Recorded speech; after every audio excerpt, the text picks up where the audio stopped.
Yo, what's going on, everybody? Ryan the Mighty Quinn here, the cornerman underscore MMA. UFC 287 just had another great fight announcement between Jorge Masvidal and Gilbert Burns. So we got George ranked number 11. Everyone's been waiting on his return since he fought Kobe back last February. And then we have Gilbert ranked number 5, just had a tough loss to, oh no, just had a tough win. I was thinking about the Hamzat Chimaev. No, he just won a couple weeks ago. Duh. So uh, the key to this fight is going to be who can cut the cage off on who could stop that forward progress, who could stop that scoring. So who can cut the cage off on who? So we'll start at the top. We have no, we're going to start at the bottom. Actually, we're going to work our way up with who wins where. Got to take the ground game. Got to go to Gilbert, world champion jiu-jitsu. He was able to ride out Hamzat, who's one of the strongest, most powerful fighters in the game right now. For in that round 2, I think some of round 3 in that fight. And he's just very strong there. That's where he's at. That's where he wants to get the fight. Then in the wrestling, I'm going to lean Gilbert only because we've seen a lot more offensive wrestling at him lately, not just the takedown on Hamzat, just in general. Took down Tyron. He takes down people. George does have some great wrestling in his own right. I personally think George should use more of in his game. But obviously he's a striker first. But he does have the great defensive wrestling. He's fought, aside from Ben Askren, which is kind of a wash, he's fought fantastic wrestlers throughout his whole career. In the stand-up, I got to go George. George has both the boxing, Muay Thai, and kickboxing tools. He knows how to use all 3 of them in 3 different aspects within a 30-second window.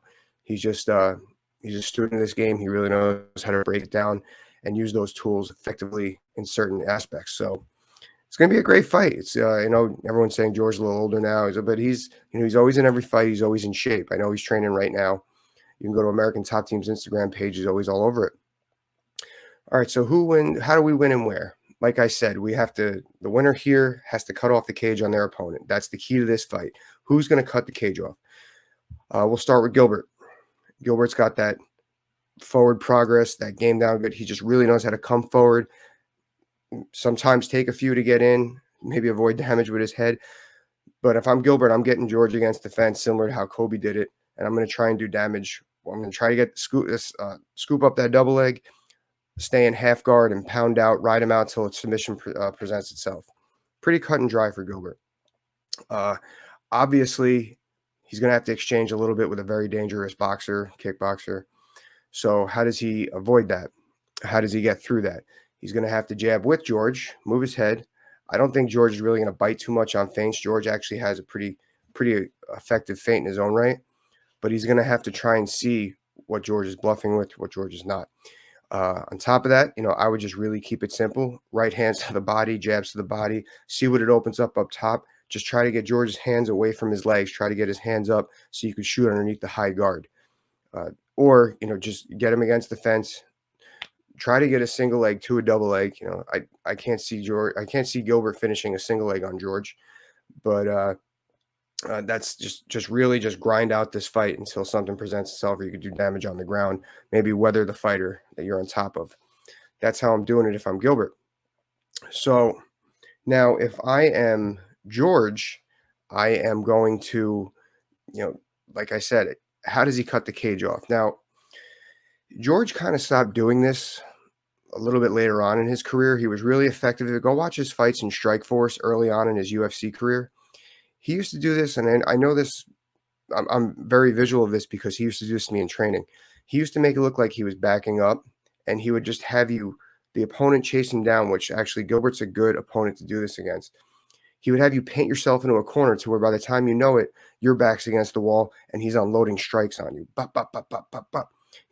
Don't get greedy, but land your heavy strikes and get out and try to keep circling around to try to get him to paint himself into a corner again and keep doing it. You don't have to overly engage. You don't want to overly engage with Gilbert Melendez. I knew I was going to do that today. I always do that. George fought Gilbert Melendez, but against the Gilbert Burns. Because Gilbert is so tough, he'll take some of those strikes and get you to the ground where he's very devastating. Now you're in my world, So just try to use that scoring. Not really how he fought Nate Diaz. Like I said, go back, catch his early fights where he kind of did the circling, almost like what do you call that? With a spiral almost, to where he's spiraling and then your opponent's back's against the cage. So use that game, use that lure game that you have. So now, option B's for both fighters. Plan B. If Gilbert's winning this fight, it's because he can't take it to the ground. If Gilbert's losing this fight, it's because he can't take it to the ground. So what does he got to do? He's going to have to exchange with George. He's, instead of trying to plot him up against the fence, he's got to establish the center and try to get George coming in aggressively to shoot underneath stuff. He might have to eat some punches in doing so. Or just moving that head, try to slip punches and do the takedown. That was my classic elementary level takedown when I first started. All I did, my only setup for double legs was shoot underneath whatever the better striker was doing, which 9 out of 10 times for me, they were all better strikers.